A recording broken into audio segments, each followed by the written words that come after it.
Hey, it's Shannon from iHeartRadio Canada, joined by Charlie Puth. First of all, congratulations, 50 million streams. That's insane. How are you feeling? It's really, and that's just on like one thing too, which is wild to me. And I think it went up four, like in the past couple of days. Um, it's a really great feeling because I feel like the audience that I've accumulated on TikTok has written the song with me.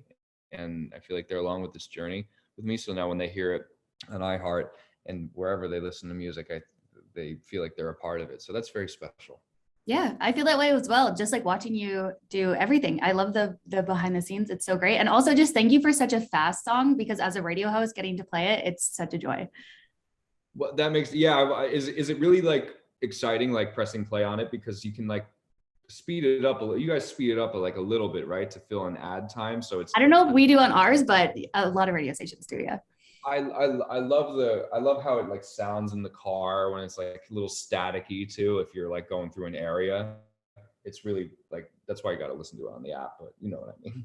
Yeah, definitely. I know obviously TikTok has played a big part in your album. You've been creating your album on TikTok, but has doing all of this through TikTok, has it changed the outcome at the end of what the album is now? Well, it's just made me think differently about how songs are written. Like the way that I used to write songs, everything was so regimented. It had to be 3 minutes. It was very much in a box. Like the verse is the verse. You have the intro, and then the pre comes. And I, I, I don't, I don't think I've ever written a song like Light Switch before, where there's a sound effect. I just wanted it to be I wanted it to be almost theatrical downright. I wanted it to feel like you're like touching the song. It was so visual, overly visual, if that makes sense. Yeah, definitely. I know you've been influenced by Kid Leroy in the way of how you're sharing music as it's coming out. Do you think that this is going to be a method that a lot of other artists do moving forward, the way that you've kind of been creating this album as it goes Right. and showing it? I've seen a lot of artists. I've seen a lot of artists teasing their music in this way, and I hope more if they're the type of artist that is super responsible for every part of the song and the building of the construction of the song. I hope that they share how the song was made from a sonic level. But even if they're not, maybe they make songs differently, and the outcome is the same. There's so many interesting things that people don't show off about themselves when they're in the studio. They think that the meaning of an artist is to just be to hide yourself from the world, and then you come out with the new music. They don't realize that it's the best way to do it right now is to overshare. And I'm oversharing. I'm anti-artist. Yeah, I like that. It's kind of like the opposite of Frank Ocean, for example, who just like doesn't, it's so mysterious in that way. Yeah, but it works for Frank because his music comes out incredible. So maybe that works for him. This just oversharing works for me. I wouldn't do well with Frank's method. Right. I do appreciate the amount of oversharing that you've done, that you're doing, and the vulnerability that you've talked about with this new project. Was that something that was hard for you to tap into? It was for a while, especially in 2019, where I felt like I was just putting a huge front on. I was pretending to be something that I wasn't musically. And Elton John was the person who told me that I had to quit doing that and just get back to making music myself, which is, how the best, in his opinion and in mine as well, came out. And so if it wasn't like were instances instances with him running into him at a restaurant and telling me that, I wouldn't. I don't think I'd be talking to you right now about my third album that I'm going to call Charlie, and it being my most vulnerable work. Yeah. What kind of conversations do you have with yourself around that to get to that place? Just a lot of, I wasn't around people, and I usually write most of my songs after being with friends or getting off stage. So I had to revisit a lot of memories in my mind. Like that thing I said 4 years ago, I say to myself, well, what did I mean by that? And what would that sound like if I if put some melody to that? That's where the TikTok thing, what if I put a song together? Like that's where that came from. It's just me talking to myself out loud. Mhm. That's cool.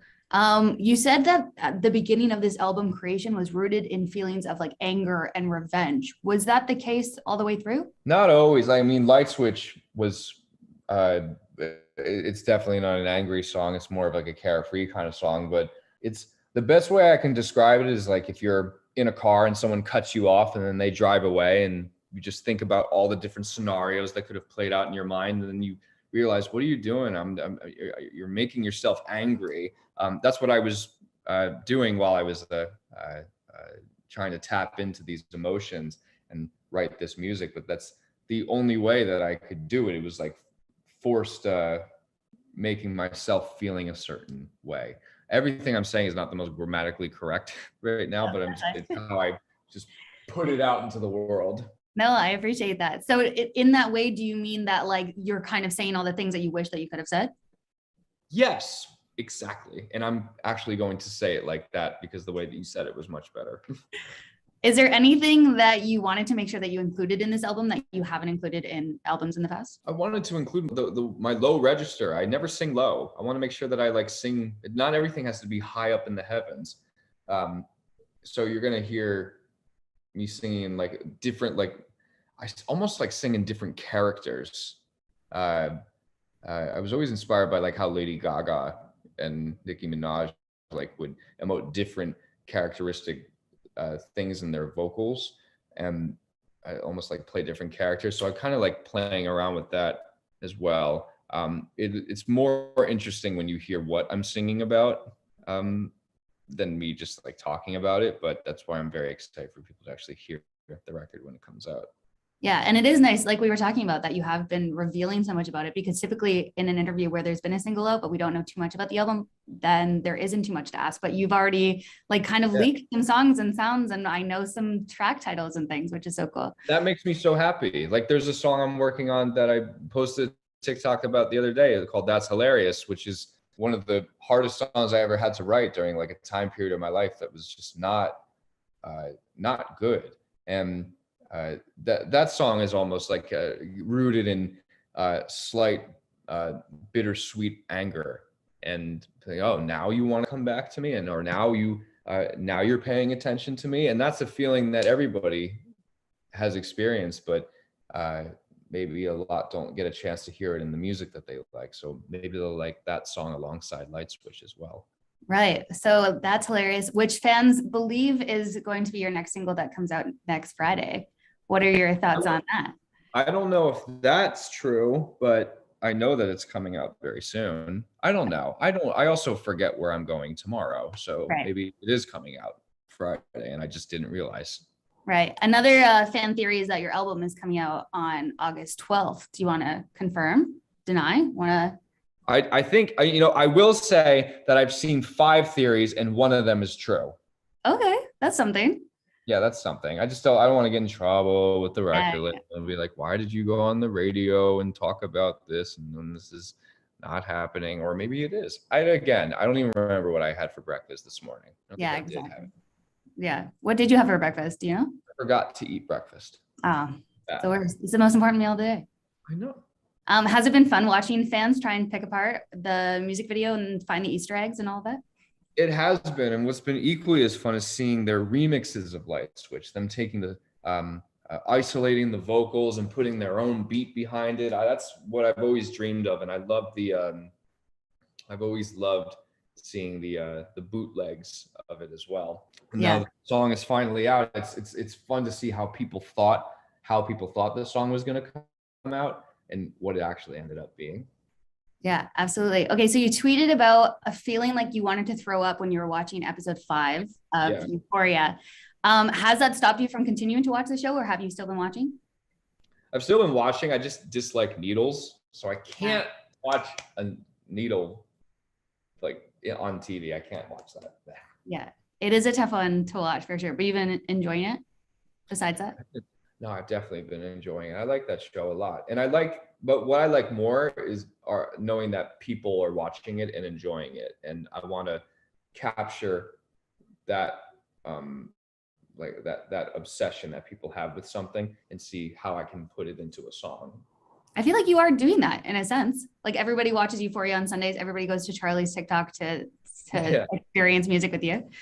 Maybe I just like pop culture a lot. Yeah, I do too. So I get that completely. Thank you, Charlie. Appreciate you taking the time. Very nice speaking voice, by the way. Oh, as someone in radio, that is the best compliment. So thank you. It's really soothing. Nice. Awesome. Have a great day. Thank you.